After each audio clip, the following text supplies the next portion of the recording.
नमस्कार दोस्तों। हमारा नाम डॉक्टर विक्रांत सिंह तोमर है। Tapan Chaure Foundation, Project Self Incorporation USA, Bharat, Rajput Association of Australia और इंदौर मैनेजमेंट एसोसिएशन की तरफ से आप सभी का हार्दिक स्वागत है।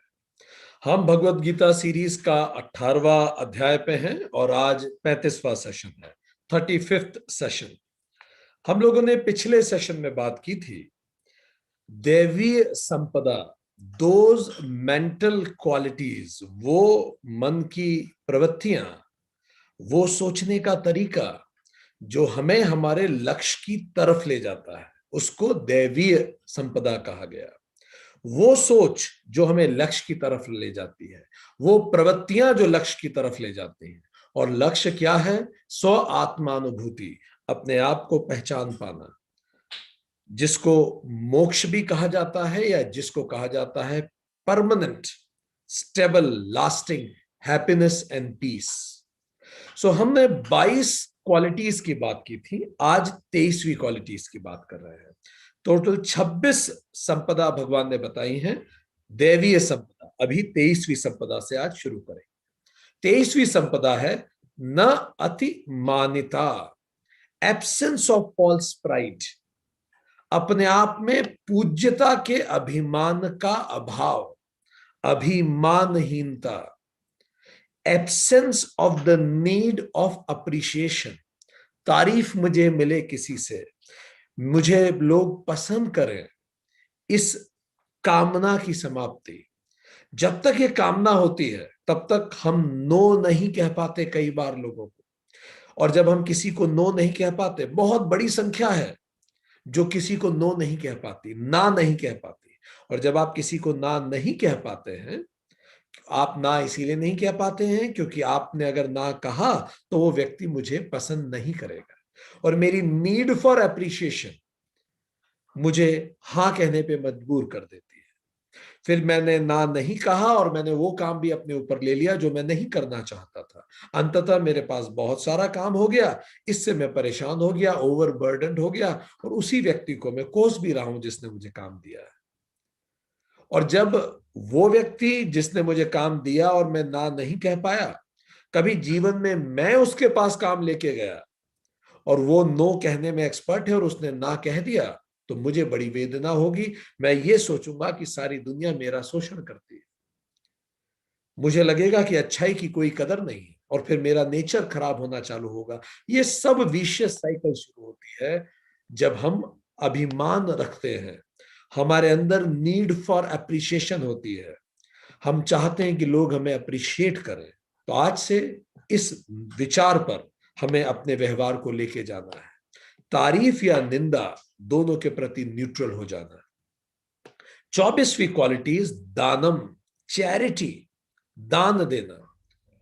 कुरान कहती है जकात मस्ट है, अपनी आय का एक हिस्सा धार्मिक कार्यों में नियोजित किया ही जाना चाहिए।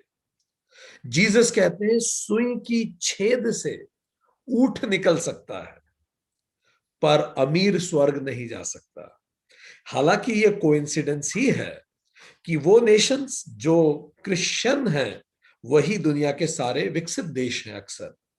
बट वो यहां जीसस ने जो कहा उसका तात्पर्य यह है कि यदि आप अपनी आय को सम्यक उपयोग नहीं करते तो भले सुई के छेद से ऊंट निकल जाए, पर ऐसा व्यक्ति जो केवल खुद के लिए जीता है वो स्वर्ग में कोई जगह नहीं बना पाएगा।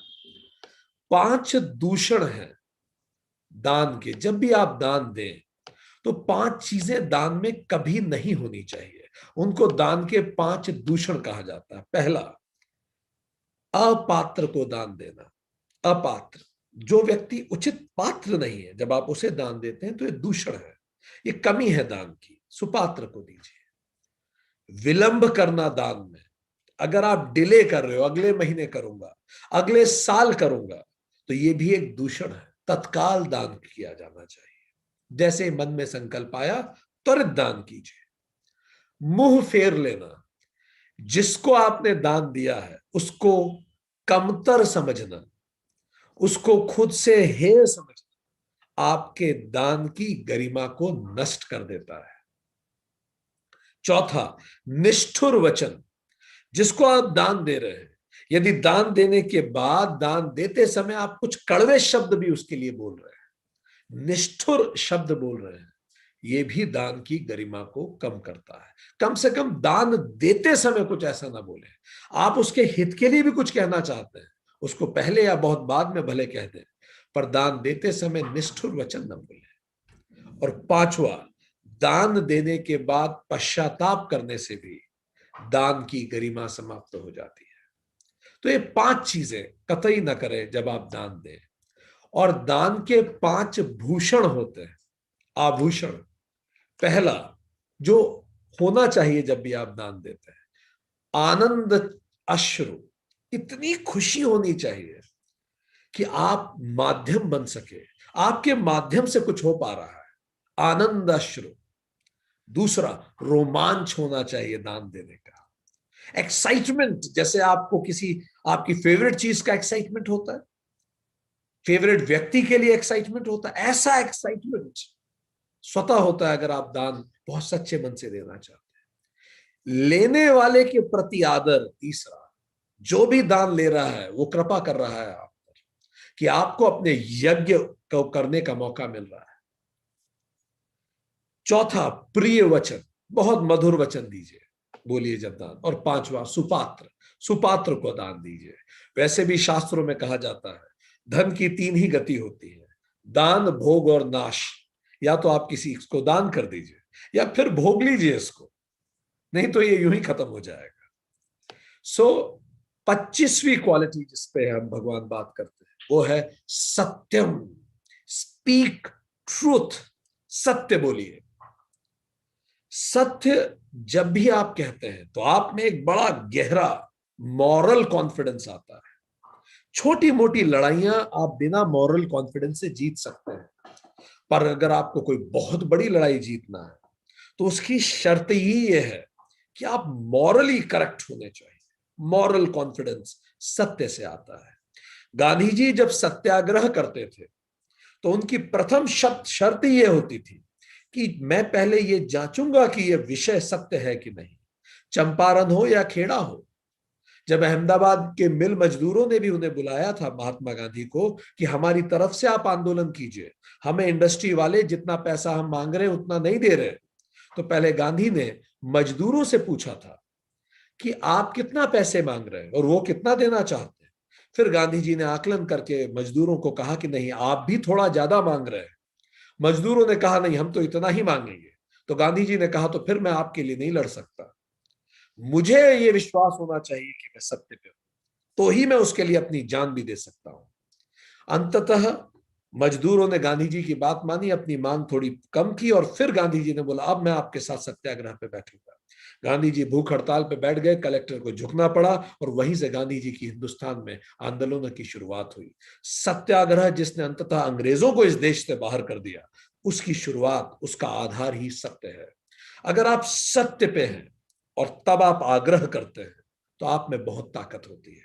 विनय पूर्वक आग्रह या हट पूर्वक आग्रह, बट शर्त यह है कि वो सत्य पर आधारित हो। इसलिए बहुत महत्वपूर्ण है कि हम सत्य बोले। 26वीं और अंतिम क्वालिटी, यज्ञ। 5 यज्ञों का उल्लेख शास्त्रों में आता है। यज्ञ का मतलब सैक्रिफाइस करना, कुछ करना, किसी बेहतर उद्देश्य के लिए करना। सो 5 यज्ञ। पहला, देव यज्ञ। देव यज्ञ का मतलब ये जो 5 एलिमेंट्स हैं, पंच महाभूत जिनसे हम बने हैं, उन सब के लिए हम कुछ करें, इसको देव यज्ञ कहते हैं, टू प्रोटेक्ट दिस एनवायरमेंट।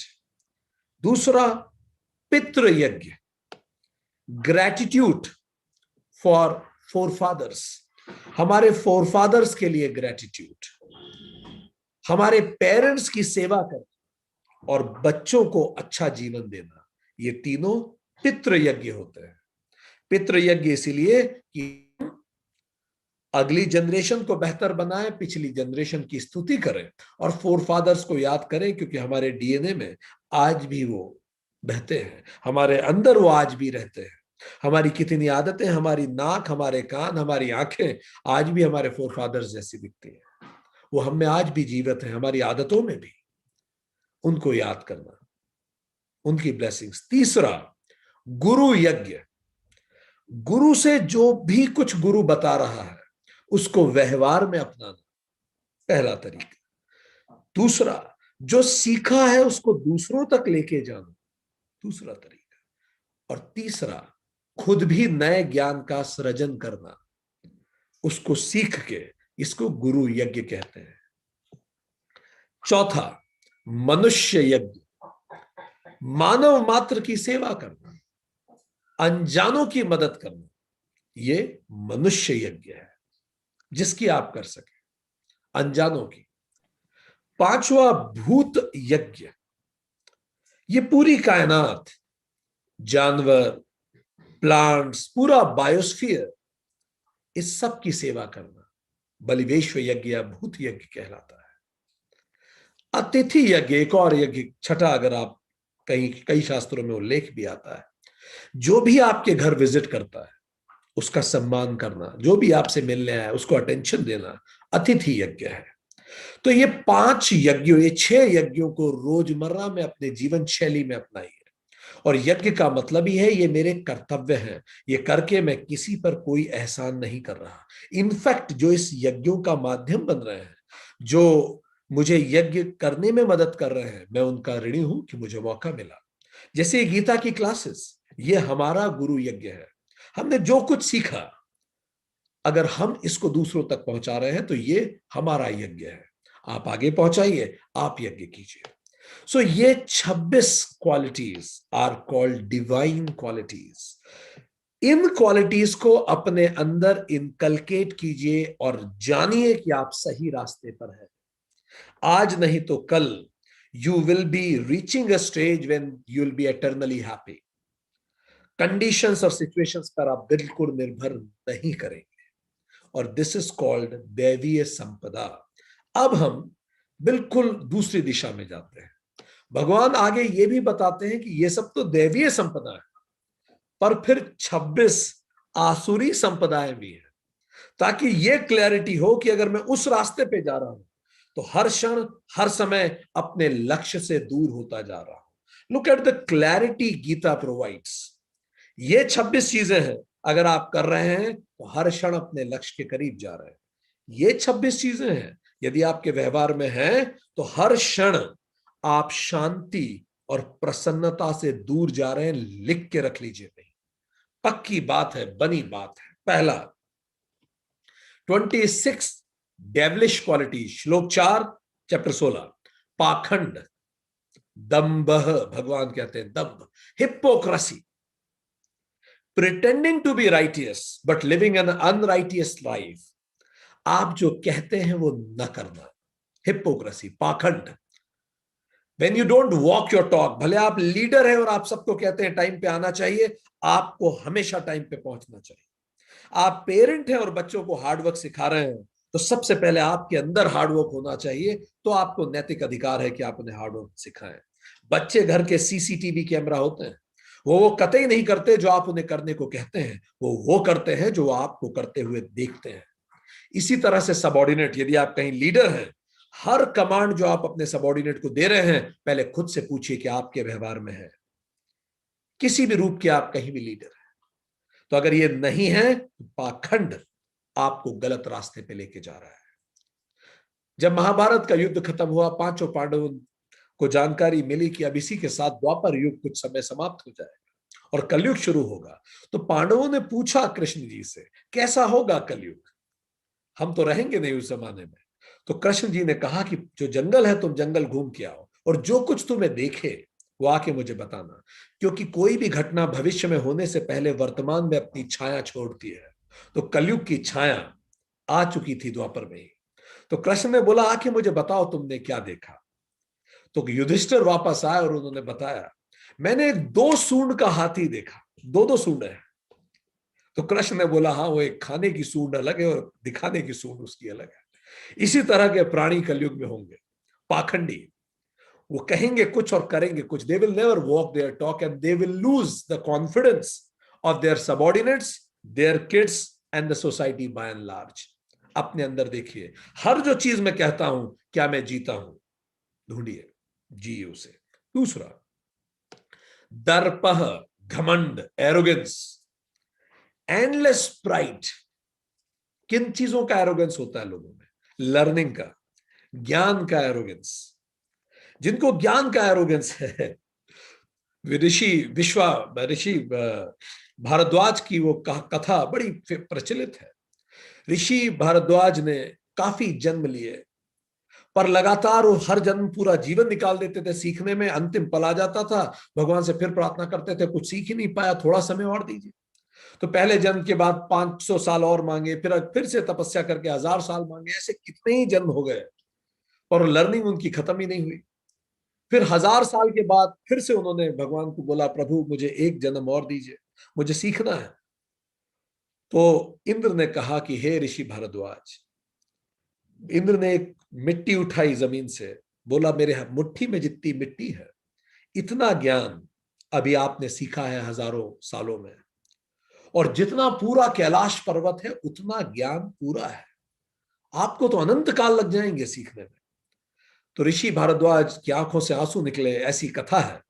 और तभी से इंद्र ने कहा कि आप सप्त ऋषियों में शुमार हो, और आप जाइए ऊपर और सप्त ऋषि बन जाइए, और रहती दुनिया तक आप पढ़ाई कीजिए, सीखिए, लगातार सीखिए।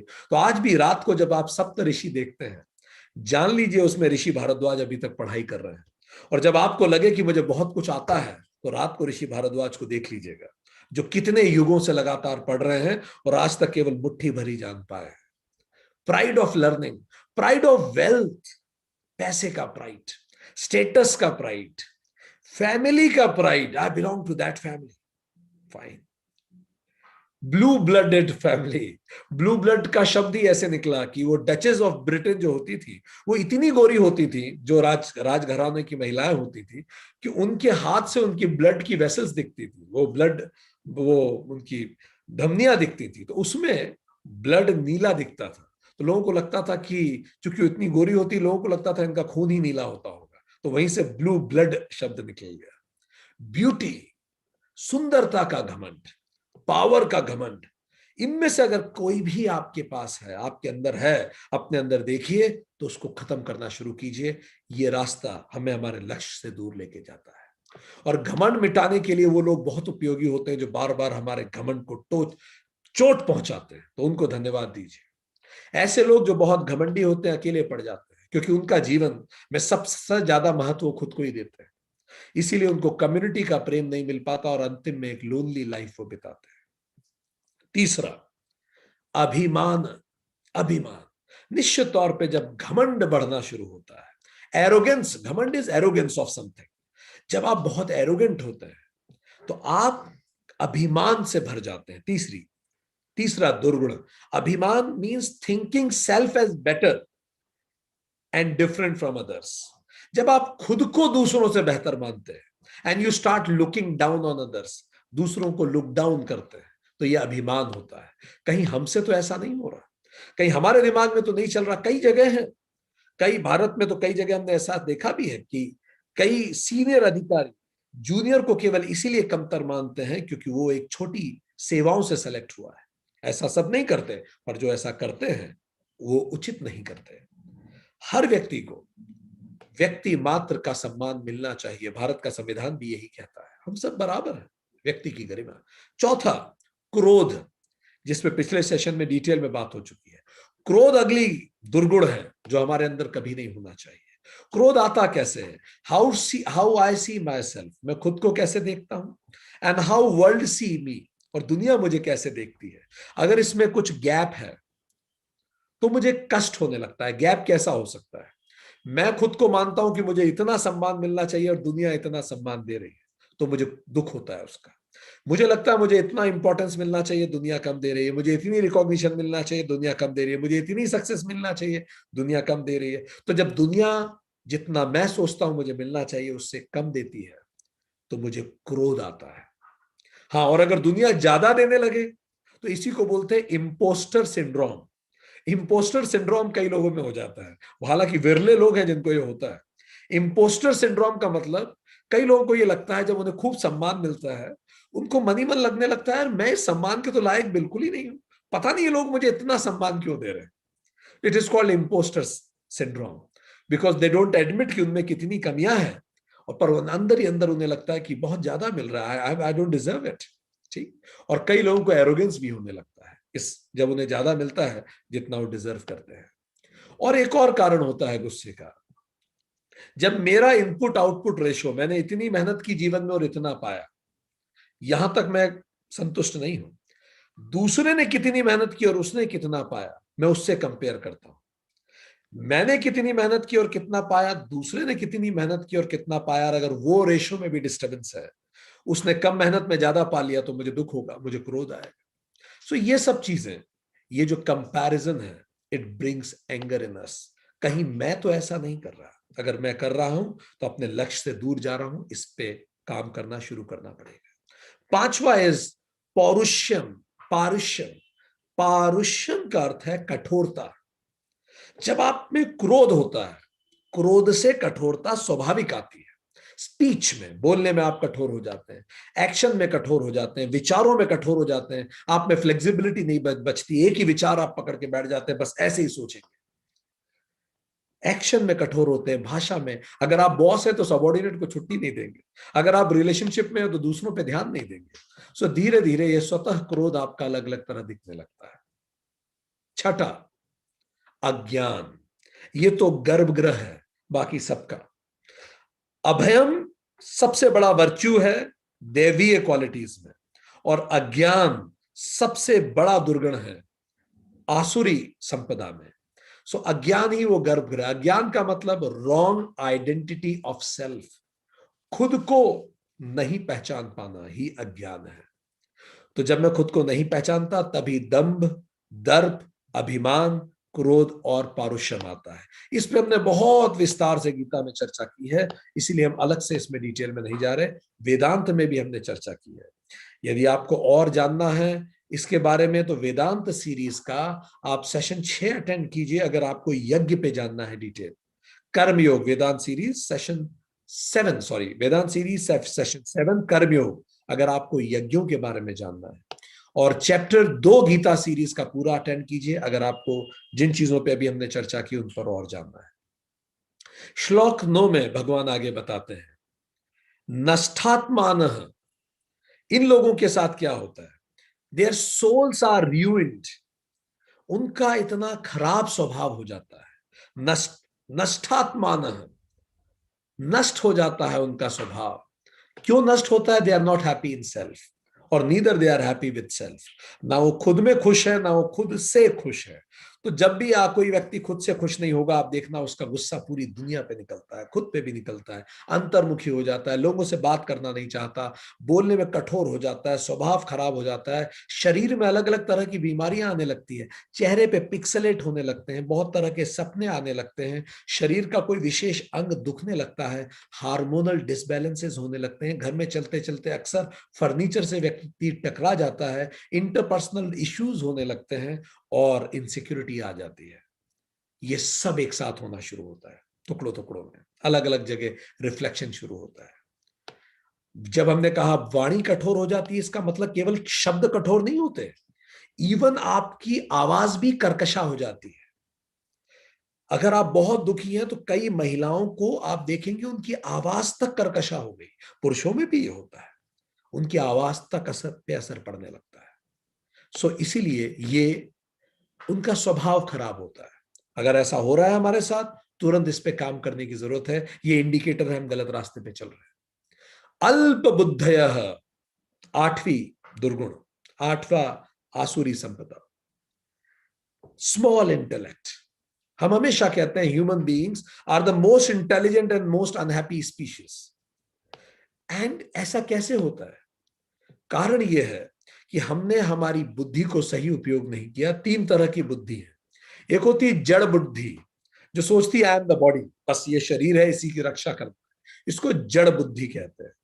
शरीर से ही संबंध होते हैं, शरीर से ही रिश्ते हैं, शरीर की रक्षा है, ये जड़ बुद्धि है। फिर होती है धी बुद्धि। धी बुद्धि, आई एम द इंटेलिजेंस, मैं अपने विचार हूं, ये थोड़ा फ्लेक्सिबल सोच है, तो मैं लोगों से कनेक्ट कर पाता हूं। क्योंकि अगर मैं शरीर पे जाऊंगा तो मैं वर्ण पे जाऊंगा, स्किन, जेंडर, ये सब दिखेंगे मुझे।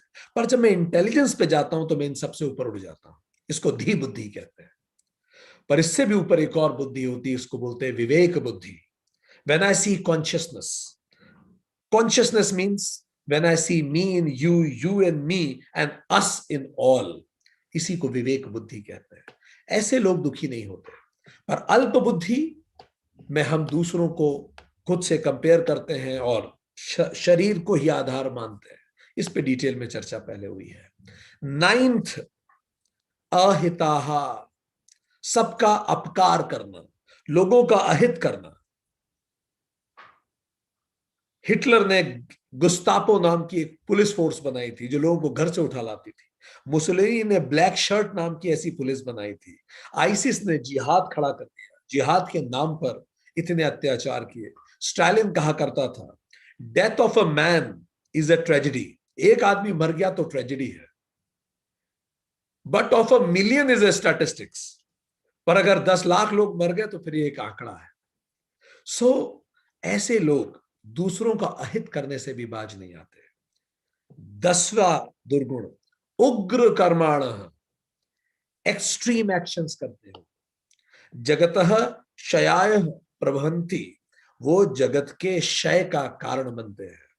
जगत के, अपने देश के, ऐसे लोगों को जब आप सत्ता दे देंगे तो ये अपने देश के भी पतन का कारण बनते हैं, अपने उग्र रूप के कारण। एक जनरल टीटो हुए जापान में, उनकी नीति सुनिए क्या है। उनकी नीति फेमस है, 3 ऑल की नीति। क्या है 3 ऑल की नीति? पहला इज बर्न ऑल, दूसरा इज किल ऑल, तीसरा इज लूट ऑल। मतलब जहां भी आप आक्रमण करें सब कुछ जला डालें, सबको मार डालें और सब कुछ लूट लें। जनरल टीटो, उनका एक प्रोजेक्ट था यूनिट 731। यूनिट 731, ये प्रोजेक्ट ये था कि जीवित इंसानों पे एक्सपेरिमेंट कीजिए। जीवित इंसानों के हार्ट को चीर के देखा जाता था, and huge funding. Unit 731, Japanese government used to fund that. And let me tell you, unit 731 project को कभी भी इंसानों की कमी नहीं हुई। जीवित इंसानों पे किया जाता था। जब इन्होंने, जापान ने चाइना पे अटैक किया तो 30 लाख चाइनीज की हत्या कर दी, इसी नीति से, kill all, three all policy. So the point here is, अंततः हुआ क्या? जापान पे एटम बॉम्ब गिरा और ये जो जनरल टीटो थे, इन्होंने खुद के ही पेट में गोली मार ली और वो मरे तक नहीं। उसके बाद उनको गिरफ्तार किया गया और फाइनली सजा देके फांसी दी। सो ऐसे लोग देश का भी पतन का कारण बनते हैं, परिवार का तो पतन करते ही हैं। 11वीं क्वालिटी, श्लोक 10 क्वालिटी बोल रहे हैं, दुर्गुण, ठीक है, डिसक्वालिटी। 11वीं डिसक्वालिटी श्लोक 10 में, फॉल्स प्राइड, दंभ मान मद अवंता, अविंता। फॉल्स प्राइड, मान, दंभ, मान, मद, अविंता, व्यर्थ का मान, व्यर्थ का प्राइड। एक रेस्टोरेंट में कुछ लोग खाना खा रहे थे, तो जब वो खाना खा रहे थे तो उन्होंने एक को इशारा किया, एक आदमी को, 1 सेकंड। तो वो आदमी आया, बोला 2 रोटी यहां लगवा दीजिए। उस आदमी ने बोला मैं अभी बोलता हूं। वो आदमी चला गया। थोड़ी देर में वेटर ने लाके 2 रोटी दे दी उनको। फिर वेटर ने कहा कि सर, जिनको आपने कहा था वो वेटर नहीं है इस रेस्टोरेंट के। तो उसने कहा अच्छा, तो कौन है? तो उसने कहा सर, वो मेयर है इस शहर के और वो भी खाना खाने आए थे, वो गुजर रहे थे और आपने उन्हें रोक लिया। तो उस आदमी को इतना गिल्ट हुआ, तुरंत उसके पास गया। वो दूसरी टेबल पे बैठ के कहीं खा रहा था। बोला आई एम सो सॉरी, आप हमारे शहर के मेयर हैं, you are the first citizen, और मैंने आपको रोटी के लिए बोल दिया, आपने बताया क्यों नहीं आप वेटर नहीं? तो मेयर ने मुस्कुरा के कहा, आपने मुझसे रोटी मांगी, मैं क्या कहता? मेरा बस चलता तो मैं लाके आपको दे देता। तो उस आदमी ने बोला मैं आपके साथ एक फोटो खिंचवा सकता हूं। सो किस बात का मद और किस बात का मान? हम धरती पे आए ही इसीलिए हैं क्योंकि हम गलतियों के पुलिंदे हैं। हम में गलतियां नहीं होती तो हम यहां आते ही नहीं। Stop judging each other. एक रेत के कण से छोटे हम लोग हैं, व्यर्थ का मान छोड़े। 12वां दुर्गुण, अनंत कामना है, दुष्पूरम कामम आश्रित्य। इतनी कामनाएं जो कभी खत्म ही नहीं होती। कैपिटलिज्म की जो सबसे सुंदर परिभाषा हमने पढ़ी है वो सुन लीजिए। अनंत लाभ की, सॉरी, असीमित लाभ की अनंत कामना, this is what is capitalism. असीमित लाभ, प्रॉफिट इनफाइनाइट, एंड कामना never ending. So this is what is it. So that makes us perpetual beggar. जब कामना अनंत होती है तो हम हमेशा गरीब रहते हैं। आपने जब करियर चालू किया था और आपको मारुति जैन खरीदनी थी तो आपको 2 लाख कम पड़ रहे थे उस कार को खरीदने में।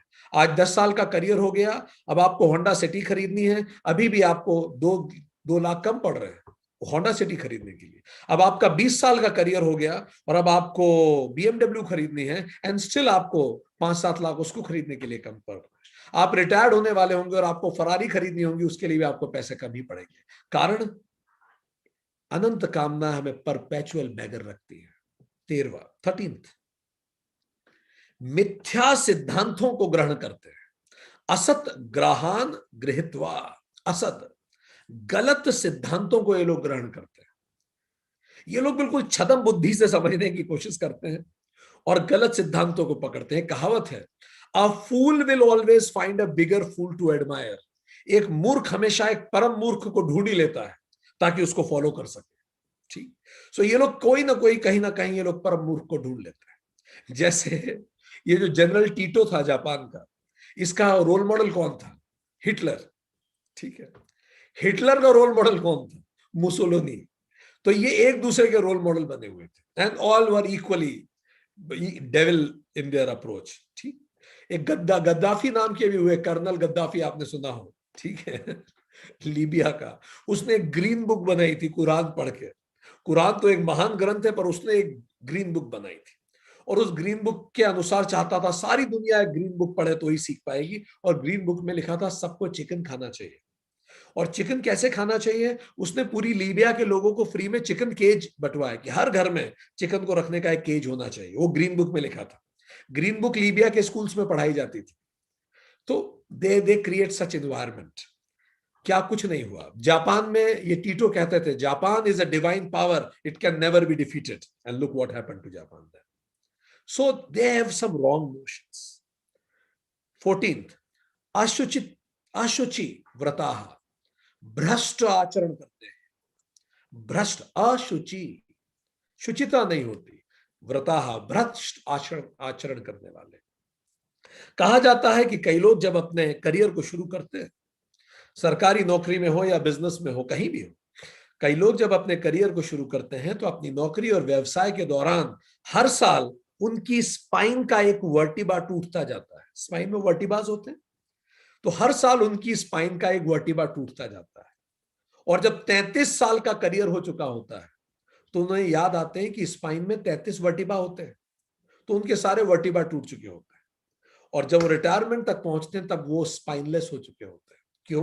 क्योंकि सही गलत को बहुत पीछे छोड़ देते हैं। चलिए उस कहानी पे वापस ले चलते हैं। जब पूछा था कृष्ण से कि कलयुग कैसा होगा तो युधिष्ठिर ने 2 सूंड वाला हाथी बताया था। अर्जुन जब जंगल से लौट के आया तो उसे क्या दिखा? अर्जुन ने बोला कि मैंने बड़ा अजीब सा देखा, एक बड़ा सा पक्षी है और वो उड़ रहा है, उसके पंखों पे वैदिक ऋचाएं लिखी हुई, वेद लिखे हुए हैं उसके पंखों, पर वो नीचे उतर के मरे हुए जानवर का मांस खा रहा है। तो कृष्ण को अर्जुन ने कहा, बड़ा विभत्स लगा मुझे देख के, वैदिक ऋचाएं लिखी और मरे हुए जानवर का मांस खा। तो भगवान कृष्ण ने बोला, बस यही कलयुग में होगा, लोग मरे हुए को भी नहीं छोड़ेंगे। आपने वो आदर्श घोटाले का नाम सुना है, जहां शहीदों की विधवाओं के मकान तक अपने नाम अलॉट कर दिए लोगों ने। आपने कॉफिन घोटाला सुना होगा, शहीदों के लिए जो कॉफिन लिए गए थे उसमें तक ताबूत घोटाला जिसको कहा जाता है। अभी प्रधानमंत्री जो हिंदुस्तान की, उन्होंने 4 शब्द बोले कि कई जगह कई लोग इस तरह से करप्शन करते हैं जिसको कहते हैं नजराना, शुक्राना, हकराना और जबराना। नजराना मतलब अगर आप अपना काम कराने के लिए किसी सरकारी अधिकारी को कुछ पैसे, भ्रष्ट आचरण के तहत कुछ पैसे दे दें, रिश्वत दे दें, उसको कहा नजराना। अब आपका काम हो गया तो पैसे और देके आ जाइए, मिठाई देके आ जाइए, इसको कहा शुक्राना। अधिकारी ने आपके काम में बहुत मेहनत की तो हकराना भी लेता है कि अब तो इतना तो बनता है, मेरा हक है। और आखिरी इस जबराना, कई बार आपको जबरदस्ती देना पड़ता है इतना उसे। तो प्रधानमंत्री ने कहा यही इस देश को घुन की तरह खा रहे हैं, इस तरह के लोग। पर शायद प्रधानमंत्री एक और बोलना भूल गए जो हम जोड़ना चाहते हैं। नजराना, शुक्राना, हकराना, जबराना, ये सब तो ठीक है, पर इन सब के बाद इससे भी ऊपर एक होता है जुर्माना, जो आपको फिर भुगतना पड़ता है इस धरती पर। यदि आप गलत करेंगे तो आप इसी तरह से आपका जीवन भ्रष्ट हो जाएगा। एक व्यक्ति हमें बताते थे कि मेरा बेटा बहुत बदतमीजी करता है आजकल। उनकी पूरी स्थिति ये थी कि ये एक नौकरी में थे, नौकरी में इन्होंने बहुत भ्रष्ट आचरण किया और खूब पैसा इकट्ठा करके इन्होंने एक बहुत बड़ा इंजीनियरिंग कॉलेज खोल लिया, मेडिकल कॉलेज भी खोल लिया। तो अब मेडिकल कॉलेज, इंजीनियरिंग कॉलेज इनका बच्चा संभालता था। तो पिताजी कई बार डांट देते थे बच्चे को, बहुत तेज डांटा पिताजी, भाई तुम्हें पैसे की कोई कदर ही नहीं है। तो एक दिन बेटे ने, पता नहीं किस मूड में था बेटा, पिताजी की आंखों में आंखें डाल के कहा कि मैं आपका सम्मान करता हूं, पर मुझे भी पता है कि आपकी नौकरी में आपका वेतन कितना था और उसके अनुसार आप कितना अर्जित कर सकते थे। तो ये जो मेडिकल कॉलेज और इंजीनियरिंग कॉलेज खोले हैं आपने, आपने ईमानदारी से नहीं खोले। तो ये पैसा जैसा आया है वैसा ही जा रहा है। और अगर मैं फजूल खर्ची कर रहा हूं तो आप मुझे मत टोकिए, क्योंकि आपने भी कोई अच्छे तरीके से इसको अर्जित नहीं किया। आप सम्मान खो देते हैं अगर आप इस तरह से करते हैं। हर बार जब हम अच्छे पदों पर रह के गलत काम करते हैं तो शिशुपाल की तरह कृष्ण उस बनाने वाले को गाली देते हैं, और जैसे ही घड़ा भर जाता है 100वीं गाली पे सरे दरबार हमारी गर्दन काट दी जाती है। अगला 15वां, काम उपभोग परमाहा, विषय भोगों को भोगने में तत्पर। इस तरह की कई लोगों की प्रवृत्ति होती है, उनका जीवन का एक ही लक्ष्य है, खूब भोगूं, हर चीज का एक बार टेस्ट लें। हाँ भाई, आप लेते रहिए, पर इसमें अगर उम्र बीत गई तो फिर बचेगा क्या कुछ करने को। ठीक, इतना ही सुख है इस प्रकार मानने वाले लोग। अब पिछली उदाहरण से, शिशुपाल के उदाहरण से इसको जोड़िए। हिंदुस्तान में अंग्रेजों का एक अधिकारी आया था, रॉबर्ट क्लाइव, आप सबने नाम सुना होगा। 1757 की बैटल ऑफ प्लासी में उसने जीता था और बंगाल को गुलाम बनाया था।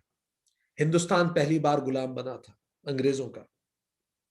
इतना लूटा उसने बंगाल को दोस्तों, 2.34 लाख पॉन्ड्स भर के लेके गया पहली बार जब वो लौटा अपने घर। उसको भारत का नवाब कहा जाता था। भारत में अकाल पड़ रहा था, लोग भूखे मर रहे थे, और क्लाइव इतना पैसा भर भर के जाता था। दूसरी बार भारत आया, फिर अब 4 लाख पौंड लेके गया। हम बात कर रहे हैं 1757।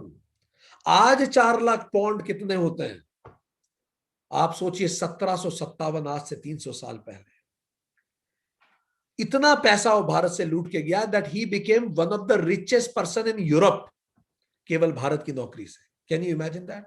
यूरोप के सबसे अमीर व्यक्तियों में से बन गया। हमें बड़ा इंटरेस्ट था ये जानने में, इतने लोग भूखे मरे, इस आदमी ने इतना बुरा किया, इसके साथ क्या हुआ?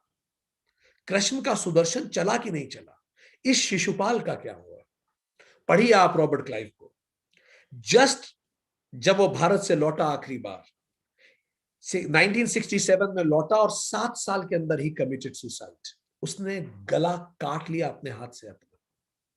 रॉबर्ट क्लाइव 49 ईयर्स की एज में अरबों की संपत्ति छोड़ के चला गया। उसने खुद का अपने हाथ से गला काटा। सैमुअल जॉनसन, एक फेमस ब्रिटिश साहित्यकार हुए, उन्होंने कहा जब उसने गला काट लिया, अंततः रॉबर्ट क्लाइव की अंतरात्मा जाग गई। उसे अंदर से कचोटने लगा उसने जो कुछ किया। ये लोग जब केवल विषय भोगों में ही तत्पर रहते हैं और गलत माध्यम से लेते हैं तो परेशान रहते हैं। 16वीं दुर्गुण 11वें श्लोक में आता है, 11वें श्लोक में, मृत्यु पर्यंत तक रहने वाली असंख्य चिंताएं, और इन्हें गिफ्ट में क्या मिलता है? इतनी सारी चिंताएं। क्योंकि आपने अगर किसी के साथ गलत किया है तो क्या वो आपको छोड़ देगा? समय की बात है। आपने अपने कस्टमर के साथ गलत किया है, चलिए आपने किसी गरीब के साथ गलत किया है, तो अगर हमारे अच्छे कर्मों के अदृश्य प्रभाव होते हैं तो क्या हमारे बुरे कर्मों के नहीं होते? वो सब आहें हमें मिलती है। जूलियस सीजर को सरे दरबार उसी के दोस्त ने चाकू से मार डाला, कौन बचा है? So the point is, Swami Vivekananda हमेशा कहते थे, good good, bad bad, and none escape the law. सही के साथ सही होगा, गलत के साथ गलत होगा, और इसका कोई एक्सेप्शन नहीं। सो प्रलयंतम अपरिमेयम चिंताम उपाश्रिता, मन मृत्यु तक ये लोग परेशान रहते हैं, क्योंकि गलत किया है तो मन में डर भरा रहता है। श्लोक 13, 17वां दुर्गुण, आशा पाश शतेह बद्धा। आशा की सैकड़ों फांसों में ये बंधे हुए रहते हैं, ये फांसियों में रहते हैं। एक तरह से आशा की बहुत सारी आशाएं होती हैं इनके मन में। 18वां पॉइंट, काम क्रोध परायण, काम और क्रोध में ही लगे रहते हैं, उनमें ही, उनके ही परायण होकर विषय भोगों को अन्यायपूर्वक धन का संग्रह करते हैं। ये जब पैसे कमाते हैं तो ये अन्यायपूर्वक पैसे कमाते हैं। मध्य प्रदेश का व्यापम घोटाला, हमारा सजेशन है, जिन जिन लोगों का इनमें नाम आया था, उनके पूरे जीवन वृत्त को पढ़िएगा, आपको समझ में आ जाएगा कि जब आप गलत करते हैं तो आपके साथ क्या होता है। ठीक, तो ये काम और ये अन्याय करना शुरू करते हैं, कामनाएं और क्रोध के परायण होकर। इनकी इतनी ज्यादा इच्छाएं रहती हैं कि ये गिवन ब्रैकेट में आ ही नहीं पाते, और फिर ये गलत काम करने से बाज नहीं आते। अन्याय का मतलब क्या है? एक बहुत सिंपल सी डेफिनेशन समझ लीजिए। अन्याय का मतलब क्या है? क्या मतलब हुआ अन्याय का? अन्याय का मतलब है डिप्राइविंग द एलिजिबल। जो भी एलिजिबल है, अगर आप उसको डिप्राइव कर रहे हैं, उसको उस चीज को नहीं लेने दे रहे, एंड क्लेमिंग इट इलेजिटिमेटली, और आप उसको ले रहे हैं इलेजिटिमेटली, तो वो अन्याय कर रहे हैं। तो जब भी अन्याय करेंगे, अन्याय will come back to you. Next is shloka 17, 19वां आसुरी संपदा, धन मान और मद से युक्त केवल नाम मात्र के यज्ञों द्वारा पाखंड से शास्त्र रहित यजन करते हैं। मतलब ये लोग यज्ञ केवल दिखाने के लिए करते हैं। ये दान देंगे तो सारी दुनिया को बताएंगे इन्होंने दान दिया है, इसको नगाड़े पे पीटेंगे। ये दिखावा ज्यादा करेंगे, काम कम करेंगे। तो ये जो 5 यज्ञ की बात है, ये 5 यज्ञ में दिखाएंगे ज्यादा और 5 यज्ञ में करेंगे कम। नाम मात्र का यज्ञ करते हैं। कहीं हम तो ऐसा नहीं कर रहे हैं। जीसस कहते हैं, यदि तुमने कुछ सत्कार्य किया है और यदि उसकी पता दूसरों तक पहुंच गया, तो वो फिर पुण्य नहीं है, वो पुण्य नहीं है। क्योंकि तुमने उसका यश तो धरती पे ही भोग लिया, तो अब भविष्य में उसके अच्छे रिटर्न्स कुछ नहीं आने वाले। आपने तुरंत उस अच्छे काम को एनकैश करा लिया। जितने लोगों को आपने बताया उसे, उतने लोगों तक अच्छा काम एनकैश हो गया। सो वो पुण्य में नहीं काउंट होगा। सो द पॉइंट हियर इज, इसीलिए गुप्त दान की व्यवस्था की गई। इसीलिए कहा जाता है दान गुप्त होना चाहिए। अब उसी कहानी पे आगे बढ़े। नकुल आया जंगल से। नकुल ने बोला, मुझे तो जंगल में बड़ा अजीब सा दिखा। 5 कुएं थे, उसमें से 4 कुएं चारों तरफ थे और बीच में एक कुआं था। और अजीब यह था कि आसपास के सारे कुओं में पानी था, पर जो बीचों बीच कुआं था वो सूखा था। तो उसको उसको लगा ये क्या है, सारे कुओं में पानी और बीच वाला कुआं सूखा है। तो कृष्ण जी ने बताया, कलयुग में धर्म के नाम पर लोग पैसा लुटाएंगे, पर भूखों को खाना नहीं खिलाएंगे, अनाथों का सहारा नहीं बनेंगे, अनपढ़ को पढ़ाएंगे नहीं, पर धर्म के नाम पे भले वो पैसा लुटा दे। तो चारों कुओं में पानी भरा पर बीच का कुआं खाली है। कंपैशन, दया नहीं है। कहीं हम तो ऐसा नहीं कर रहे? थिंक। 20वां जो आसुरी संपदा है, अपने को ही श्रेष्ठ मानने वाले घमंडी पुरुष, आत्म संभाविता स्तब्धा। नाजी कहते थे, नाजीज जो थे, स्लाव और ज्यू लेसर हैं, हम ग्रेटर हैं। जापानीज कहते थे चाइनीज लेसर हैं, हम ग्रेटर हैं। मुसोलिनी कहता था Il Duce the boss, the big boss. और बिग बॉस का हुआ क्या? Big boss was shot dead और उसकी लाश तक को लोगों ने जूते चप्पलों से मारा, अपने को ही श्रेष्ठ मानने वाले। फाइन। सो जो मुसोलिनी था, वो जब फोटो, वो जब राष्ट्र वहां का चीफ था इटली का, तो बड़े अंदाज से फोटो खिंचाता था, बड़े खूबसूरत कपड़े पहनता था, माचो मैन बन के रहता था, हॉर्स राइडिंग करता था, हॉर्स राइडर था, स्पोर्ट्समैन था, व्हाट नॉट, छाया पड़ा था चारों तरफ। पढ़िए आप उसके बारे में, अंततः क्या अंत हुआ यदि आप गलत रास्ते पे हैं तो। नेक्स्ट इज 21 श्लोक 18। पर निंदा करने वाले, ये लोग पर निंदा करते हैं, दूसरों की आलोचना करते हैं। पहले भी बात हो चुकी है, कतई इसमें ना जाएं। जब भी आप पर निंदा करते हैं, उस व्यक्ति का दुर्गुण आप में आने लगता है, कभी ना करें पर निंदा। 18वां श्लोक 22वां पॉइंट। अपने और दूसरों के शरीर में स्थित मुझ अंतर्यामी से द्वेष करने वाले लोग, ये लोग मुझ में और तुम में जो अंतर्यामी है, जो परमात्मा है, उससे द्वेष करते हैं।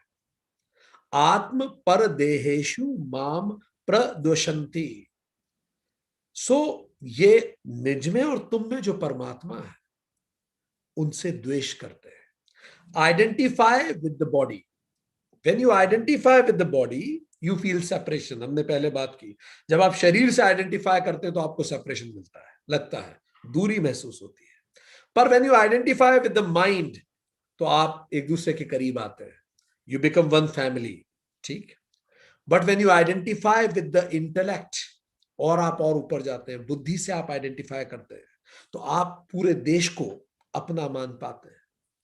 जापानीज लोग जब, बैटल का नाम हमें याद नहीं आ रहा, साइपेन शायद, तो बैटल ऑफ साइपेन जब हुई थी, तो जब बैटल ऑफ साइपेन मींस अमेरिका ने अटैक किया था जापान पे, पर ये एटम बम गिराने से पहले हुआ ये, जब अमेरिकन जापान पहुंचे, आप जान के दंग रह जाएंगे, जैसे ही साइपेन द्वीप अमेरिका ने जीता, 20,000 अमेरिकन सिविलियंस, जापानीज सिविलियन, उन्होंने पहाड़ी से कूद के जान दे दी।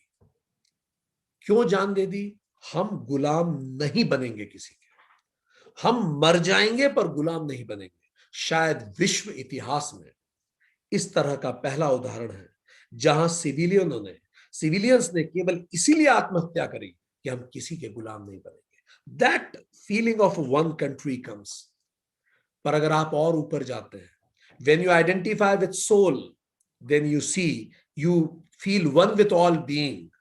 फिर आप हर बीइंग, हर लिविंग बीइंग से आप वन होते हैं, जो स्वामी विवेकानंद कहते हैं। तो one step in consciousness and the site will be different. शरीर पे रहेंगे तो इनसिक्योरिटी होगी, मन पे रहेंगे परिवार मजबूत होगा, इंटेलेक्चुअली सोचेंगे बुद्धि में पूरे देश को सोच पाएंगे, सोल तक पहुंचेंगे पूरी कायनात से कनेक्ट कर पाएंगे। So this is how it goes. Next is 23वां श्लोक 15 और 16। अनेक चित्त, अनेक प्रकार का भ्रमित चित्त होता है इन लोगों का, इनका मन बड़ा भ्रमित रहता है। सहदेव जब जंगल से आए तो सहदेव ने बोला कि मैंने एक अजीब सी चीज ये देखी, एक बहुत बड़ा सा पत्थर पर्वतों से लुढ़कता हुआ आ रहा था, और वो पर्वतों के सारे बड़े बड़े पेड़ों को कुचलता हुआ लुढ़कता जा रहा था, पर अचानक एक छोटे से तिनके पे जाके रुक गया। बड़ा सा पत्थर तिनके पे रुक गया, जैसे केदारनाथ त्रासदी में मंदिर के जस्ट पीछे बड़ा सा पत्थर रुक गया। वो कैसे रुक गया?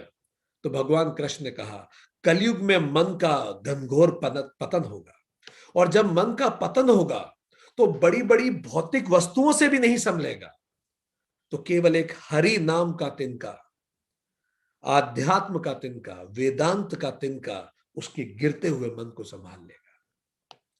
24वां, मोह रूपी जाल में धीरे धीरे घिर जाता है व्यक्ति। ऐसा व्यक्ति लगातार मोह में रहता है। भीम ने कहा कि मैंने बड़ा अजीब देखा। भीम ने कहा, मैंने ये देखा कि एक गाय अपने बछड़े को चाट रही है, पर चाट चाट के बछड़ा लहूलुहान हो रहा है, चाटने से ब्लीड कर रहा है। मां चाट रही है और बच्चा ब्लीड कर रहा है। कृष्ण ने कहा कि कलयुग में माता पिता इतने ज्यादा प्रोटेक्टेड हो जाएंगे, प्रोटेक्टिव हो जाएंगे अपने बच्चों के लिए, कि वो बच्चों को ऐसे संभाल संभाल के रखेंगे डर के, कि उन बच्चों का स्वाभाविक विकास ही रोक देंगे। वो इतना ज्यादा उनको माया में बांध देंगे और उनको जीवन को यथार्थ रूप में नहीं समझाएंगे। वो उनको वेदांतिक ज्ञान नहीं करवाएंगे, वो उनको भौतिक ज्ञान देंगे, और वो भी इतना प्रोटेक्टिव करेंगे, उन्हें प्रोटेक्टेड रखेंगे कि बच्चों का विकास रुक जाएगा। कहीं हम तो ऐसा नहीं कर रहे। बच्चों को पराविद्या दीजिए, बच्चों को आप जो सीख रहे हैं वेदांत से उसको सिखाइए और उनको अपनी लाइफ के एक्सपेरिमेंट करने दीजिए। This is how they learn. वो गिरेंगे तभी समझेंगे भी। 25वां आसुरी संपदा 7वें श्लोक में आती है, न शौचम, न अंदर से शुद्ध न बाहर से शुद्ध। कुंभकर्ण 6 महीने तक सोता रहा, पर उसका नाम राक्षसों में गिना जाता है। उर्मिला 14 साल तक सोई थी, लक्ष्मण की जो पत्नी थी, पर उनका नाम देवियों में गिना जाता है। कारण सजगता का अंतर। उर्मिला का सोना योग था और कुंभकर्ण का सोना भोग था। अंदर से भी शुद्ध रहिए, बाहर से भी शुद्ध रहिए, एजाइल रहिए, मेहनती रहिए, आलस्य को त्याग दीजिए। 26वीं और अंतिम आसुरी संपदा, न सत्यम अपि विद्यते। ये सत्य भाषण नहीं करते, ये लोग झूठ बोलते हैं। अमेरिका के एक राष्ट्रपति हुए बिल क्लिंटन, उस समय मोनिका लेविस्की का बिल क्लिंटन से अफेयर था, पर बिल क्लिंटन ने झूठ कह दिया था कि ऐसा कोई अफेयर नहीं हुआ, और बार बार पे वो झूठ बोलते रहे। ऐसी कुछ घटना हुई थी। उस समय एक जोक चला था, वो जोक क्या था सुनिए। एक व्यक्ति मर के क्रिश्चियन स्वर्ग पहुंचा, तो जब वो स्वर्ग पहुंचा हेवन में, तो फादर एडम्स मिले। तो फादर एडम्स जब मिले तो उस व्यक्ति ने देखा कि स्वर्ग में खूब सारे पंखे लगे हुए हैं। तो उसने बोला कि फादर एडम्स को इतने सारे पंखे यहाँ क्या कर रहे हैं। तो फादर एडम्स ने बोला, धरती के हर व्यक्ति का एक पंखा यहाँ है, और जब व्यक्ति झूठ बोलता है तो पंखे का ब्लेड पूरा घूम जाता है। तो हम नोट कर लेते हैं कि भाई ये व्यक्ति ने झूठ बोला, तो एक बार राउंड हो जाता है, तो हमारे पास कैलकुलेशन हो जाता है। तो फिर पूछा कि यहां पर बिल क्लिंटन का पंखा नहीं दिख रहा, उनकी ब्लेड्स नहीं है, राष्ट्रपति है क्या इसीलिए? तो फादर एडम्स ने बोला, नहीं नहीं, वो पंखा बहुत तेज चलता है, तो जीसस क्राइस्ट के रूम में रखा है, वो एज ए टेबल फैन उसको यूज कर रहे हैं, क्योंकि घूमता ही रहता है पूरे से। इतना झूठ बोलते हैं वो, ठीक है। सो आगे देखें।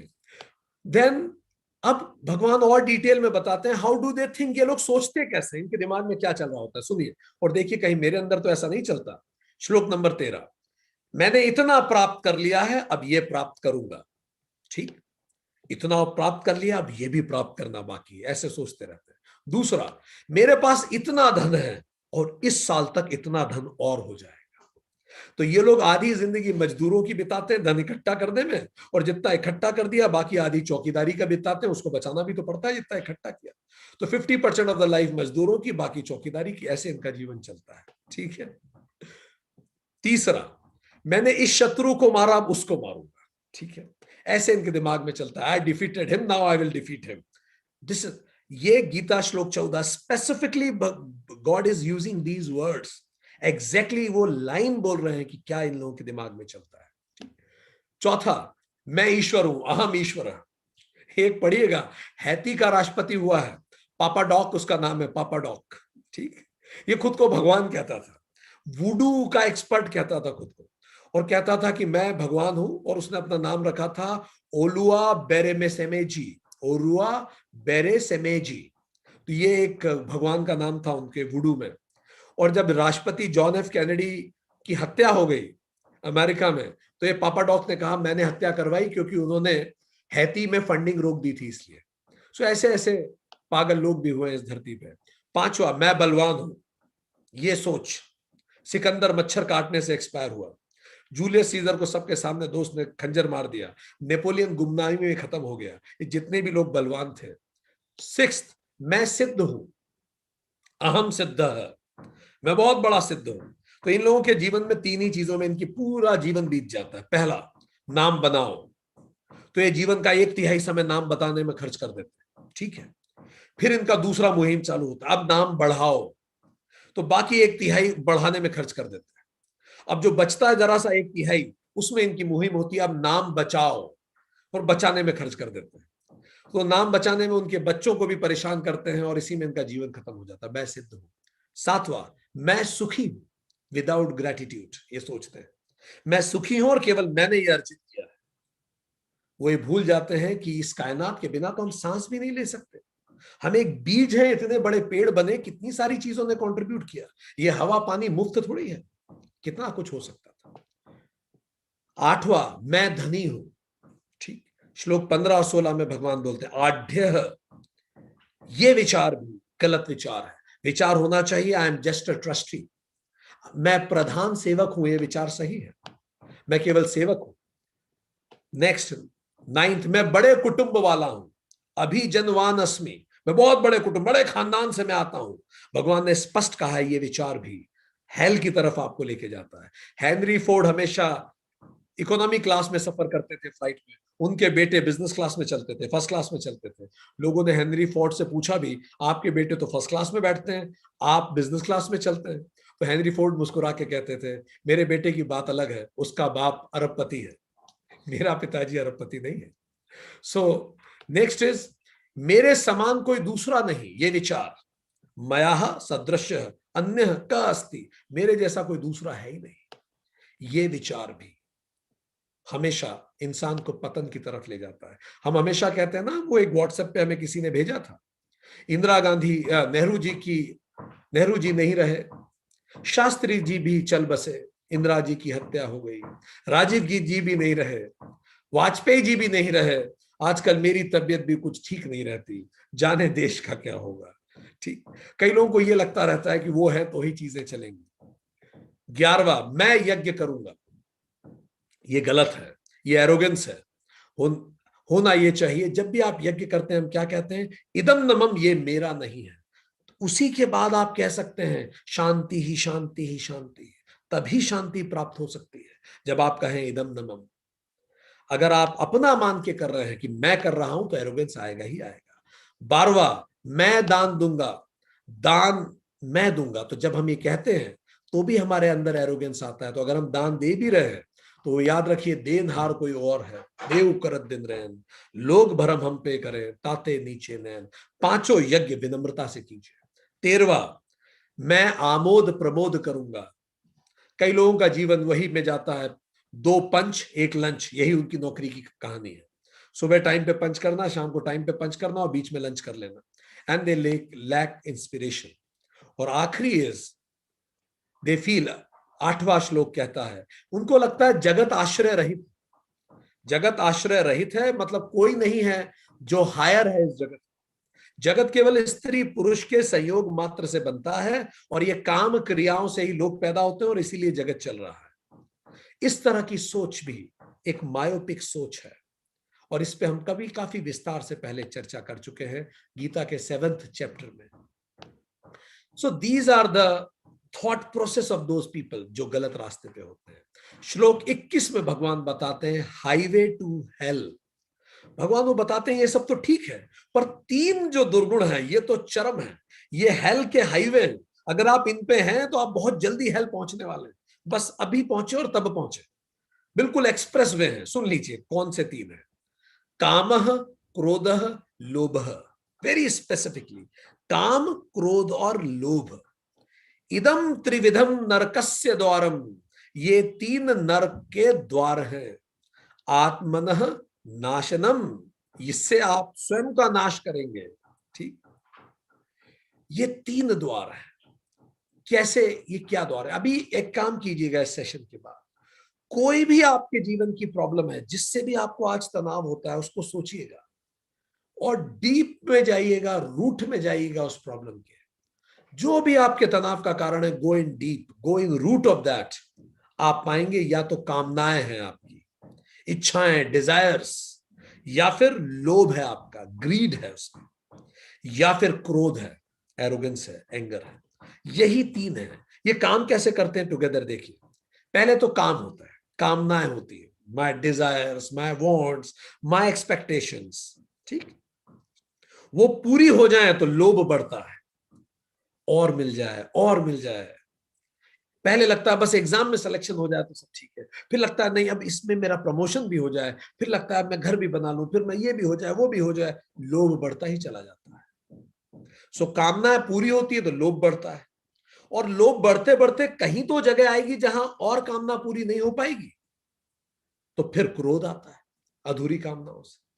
सो कामनाएं बढ़ेंगी तो लोभ होगा, कामनाएं पूरी नहीं होंगी तो क्रोध आएगा। तो सॉल्यूशन क्या है? पहला, नो बाउंडेड डिजायर्स। इच्छाएं स्वाभाविक है, पर मेरी खुशी इच्छाओं पर निर्भर नहीं करती। और ज्यादा जानना है, गीता चैप्टर 6 पढ़िए, डिटेल में इस पे बात हुई है, गीता चैप्टर 6। तो कामनाओं का सॉल्यूशन, एंटीडोट क्या है? No bounding desires. I won't wait कि ये होगा तो मैं खुश हूंगा, मैं खुश हूं और मैं करूंगा। Don't work for happiness, work with happiness. ठीक। दूसरा, लोभ, लोभ का एंटीडोट है ग्रेटिट्यूड। जितना मिला है उसके लिए भगवान को धन्यवाद देने से कभी ना चूके। मटेरियलिज्म का मतलब ही होता है हम लग्जरी को भी नेसेसिटी बना लेते हैं कि अब इससे नीचे तो हम जी नहीं पाएंगे, और स्पिरिचुअलिज्म का मतलब है हम नेसेसिटी को भी लग्जरी मान के भगवान का धन्यवाद देते हैं, इतना मिला है बड़ी कृपा है। ये लोभ का एंटीडोट है, ग्रेटिट्यूड इन एवरीथिंग। क्रोध का एंटीडोट है एक्सेप्टेंस, स्वीकार कीजिए चीजों को, डिटेल में पहले चर्चा हो चुकी है। श्लोक 22 में भगवान कहते हैं ये तीनों द्वार से मुक्त इंसान परम धाम पर पहुंचता है। जो काम क्रोध और लोभ से मुक्त होता है वही परम धाम तक पहुंचता है। श्लोक 23 में भगवान कहते हैं जो शास्त्र को त्याग दे, और ये 16 ये 26 आसुरी तरीके हैं, इनके साथ मनमाना आचरण करता है, वो ना तो सिद्धि को प्राप्त होता है, ना परम गति को मिलता है, और ना ही इस जन्म में ही सुख रह पाता है, सुखी को ही प्राप्त होता है। और अंतिम श्लोक में भगवान बताते हैं जो भी व्यक्ति कार्य और अकार्य में जब भी कंफ्यूज हो, व्यक्ति कार्य क्या है और अकार्य क्या है इसको कंफ्यूज हो, तो जो भी व्यक्ति शास्त्रम प्रमाणम ज्ञात्वा, शास्त्र के अनुरूप, शास्त्र विधिम उक्तम, जो शास्त्र ने विधि बताई है उस अनुरूप कर्म करता है, तो वो परम गति को जाता है। शास्त्र मतलब भगवत गीता, शास्त्र मतलब वेदांत, इन रास्तों पे जो चलता है वो कर्म गति पर जाता है। तो 3 Ds ऑफ एक्शन याद रखिए, dedication karmayoga, whatever you are doing give it 100% dedication, karmayoga. Devotion, upasana yoga, complete faith and trust in your work. Hard work is karmayoga, पर complete faith in what you are doing, no confusion about it, upasana yoga. Dedication, devotion, and last is discrimination. Clearly understanding what is temporary and what is permanent, what is right and what is good. इसमें clarity. Good तो बहुत लगेगा, सोते रहे बहुत घंटों अच्छा लगेगा, बैठ के बैठे खाते रहे बहुत अच्छा लगेगा, but is it right? Clarity, right and good में अंतर, ये ज्ञान योग है। तो डेडिकेशन, डिवोशन एंड डिस्क्रिमिनेशन, ये तीनों चीजें are the 3 dimensions of action. एंड इसी के साथ गीता का ये चैप्टर समाप्त होता है। सो दोस्तों, हम लोगों ने आज हमने बात की भगवान ने 26 जो दैवीय संपदा है उसमें न अतिमानिता, एब्सेंस ऑफ फॉल्स प्राइड के बारे में बताया, दानम चैरिटी के बारे में बताया, और 5 दूषण 5 भूषण हमने पढ़े, और धन की 3 गति पे बात की। सत्यम के बारे में हमने पढ़ा कि सत्य बोलना भी एक अगला क्वालिटी है। यज्ञ के बारे में बात की, 5 यज्ञों पे बात की, वेदांता सीरीज 7 में इसका विस्तार से उल्लेख है। देव यज्ञ, पितृ यज्ञ, गुरु यज्ञ, ज्ञान यज्ञ, मनुष्य यज्ञ, भूत यज्ञ और अतिथि यज्ञ, हमने इन सब पे चर्चा की। फिर भगवान ने बताया कि 26 वो क्वालिटीज भी हैं जो आपको लक्ष्य से दूर लेके चली जाएंगी। अगर आप में ये चीजें हैं तो निश्चित तौर पे आप रोजमर्रा में अपने लक्ष्य से दूर हो रहे हैं। पहला, पाखंड, दंभ, अगर हम we don't walk our talk. दूसरा, दर्प, घमंड किसी भी चीज का अगर हम में घमंड है। तीसरा, अभिमान, दूसरों को छोटा समझना, खुद को बेहतर समझना, ये अभिमान। चौथा, क्रोध। पांचवा, पारुष्यम, कठोरता, बोलने में हम तीखे हैं, क्लिष्ट है, हमारी जबान पे डंक रखा हुआ है, कठोर है बोलने में। अगला, अज्ञान, अज्ञान से ही ये सब शुरू होता है। 7वां, नष्टात्मानः, खराब स्वभाव होना, वाणी से, शरीर से, स्वभाव से। 8वां अल्प बुद्धि है, स्मॉल इंटेलेक्ट, जड़ बुद्धि, धी बुद्धि, विवेक बुद्धि। 3 तरह की बुद्धि पे हमने बात की। फिर अगला है अहिता, दूसरों का अहित करने वाला, अपकार करने वाला। 10वां उग्र कर्माण, उग्र कर्म करना। 11वां फॉल्स प्राइड, मान। 13वां मिथ्या सिद्धांतों को ग्रहण करना, फालतू की चीजों को अपनी लाइफ का मोटिव बना लेना। And a fool finds a bigger fool to admire. ठीक। अशुचि व्रता, भ्रष्ट आचरण करना। और अंततः शिशुपाल की तरह कृष्ण के सुदर्शन का हिस्सा बन जाना। मृत्यु पर्यंत तक लगातार चिंताओं में रहना।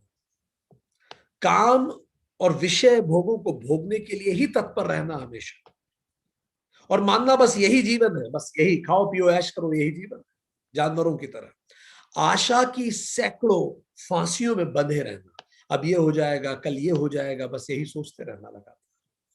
काम क्रोध से परायण होकर अन्यायपूर्वक धन का संचय करना, दूसरों को जो उचित, दूसरों को जो दूसरों का है वो धन आप छीन ले उससे, व्यापार हो या कहीं भी अन्यायपूर्वक धन लेना। ये सब नरक की तरफ की पगडंडियां हैं। हाईवे वो 3 है। ठीक।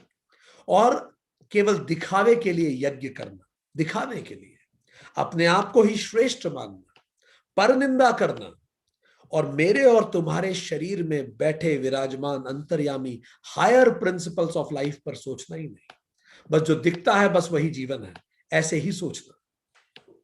और मन हमेशा व्यथित रहना, जिसका मन हमेशा भटकता रहता है, निश्चित तौर पे भटकेगा, अगर आप कि वो सारे कर्म है तो मन भटकेगा ही। मोह रूपी जाल में फंसे रहना, ना अंदर से शुद्ध होना, ना बाहर से शुद्ध होना, शरीर में आलस आना, दिमाग में आलस होना, और असत्य बोलना। ये 26 आसुरी संपदा है। ये लोग ऐसा सोचते हैं, इतना प्राप्त कर लिया अब ये करूंगा, इतना धन है अब इतना हो जाएगा, इस शत्रु को मारा अब उसको भी मारूंगा, मैं ईश्वर हूं, मैं बलवान हूं, मैं सिद्ध हूं, मैं सुखी हूं, मैं धनी हूं। क्या मेरे दिमाग में इस तरह के विचार तो नहीं आते कहीं? ठीक। मैं बड़े कुटुंब वाला हूं, बड़े घर से आता हूं, बड़ी जाति का हूं, मेरे समान कोई दूसरा है नहीं, मैं यज्ञ करता हूं, मैं दान करता हूं, मैं आमोद और प्रमोद करता हूं। ये सारा जगत आश्रय रहित है, ये केवल स्त्री और पुरुष के संयोग मात्र से पैदा हो गया, ये केवल काम क्रिया से ही पूरा जगत चलता है, जैसे पशु जीते हैं। और 3 हाईवे टू हेल हैं, काम, लोभ और क्रोध। ये 3 सबसे बड़े शत्रु हैं इंसान के जीवन के। इन तीनों द्वारों से जो मुक्त होता है वही परम धाम पे जानता है। और जो ये 26 दुर्गुण जिसमें होते हैं और जो इस तरह से सोचता है और ये तीनों हाईवे टू हेल पे चलता है, वो न सिद्ध हो पाता है, न इस जगत में सुखी रह पाता है, न परम गति पाता है।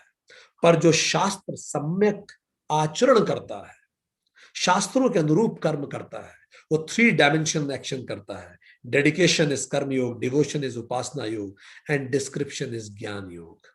और आप सभी जो ये सेशन अटेंड कर रहे हैं, आप सभी स्पिरिचुअल पेंशनर्स हैं, इसीलिए आप ये सेशन अटेंड कर रहे हैं। अन्यथा इतने लंबे समय तक इस अनुशासन से किसी भी ग्रंथ को पढ़ना हर किसी के बस की बात नहीं।